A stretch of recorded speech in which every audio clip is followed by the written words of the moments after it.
Get ready. 1, 2, 3, 4, 5. Start. The judiciary has played a pivotal role in promoting and making India an arbitration friendly state, and time is not far when India will pose a serious challenge in hosting arbitrations qua foreign jurisdictions. Full stop. The Supreme Court of India and various high courts have adopted a hands-off approach to disputes resolved by means of arbitration when such decisions have been challenged by a party. Full stop. The courts in India have consistently adopted arbitration friendly approach in the recent past. Full stop. There are many instances when the courts have upheld the arbitration agreements even when they have suffered from some minor errors, thereby respecting the parties' choice to have their disputes settled by arbitration. Full stop.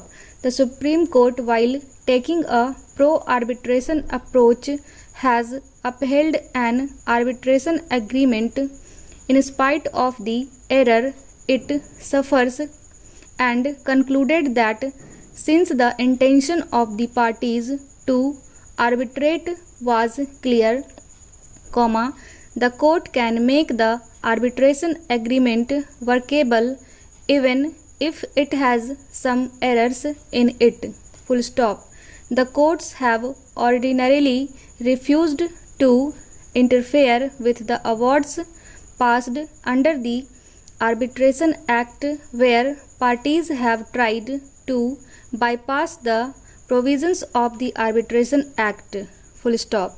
The Supreme Court, while taking a pro-arbitration view, did not interfere with an order on the ground that the party had appealed against an order passed under the Arbitration Act under Section 13, Clause 1 of the Commercial Courts, Commercial Division and Commercial Appellate Division of High Court Act, 2015, and observed that the appeals with respect of arbitration are only governed by the Arbitration Act.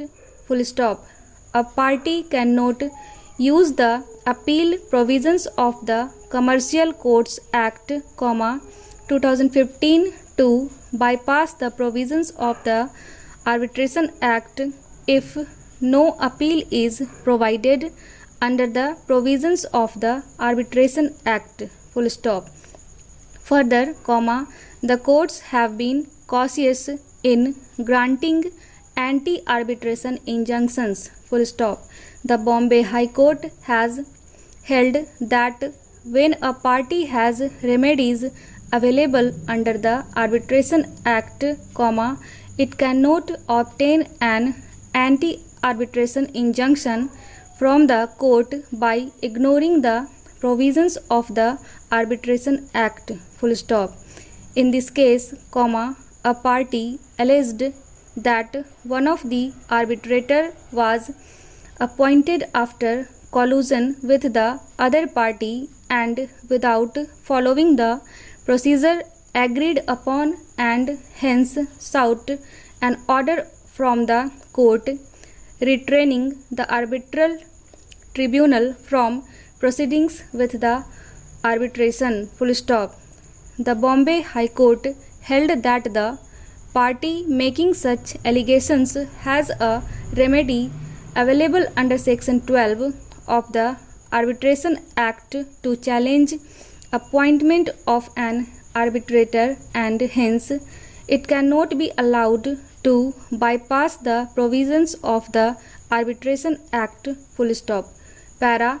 Even though the courts have tried to remove hurdles during and after the arbitration process by ordinarily refraining from interfering with the decisions of the arbitral tribunals or passing other arbitration friendly judgments, however, this by itself may not be sufficient to attract overseas entities to opt for arbitration process in India, full stop. In our view, the following may go a long way in providing the necessary comfort to parties that the arbitration process shall no longer be permitted to be unnecessarily prolonged in India, full stop.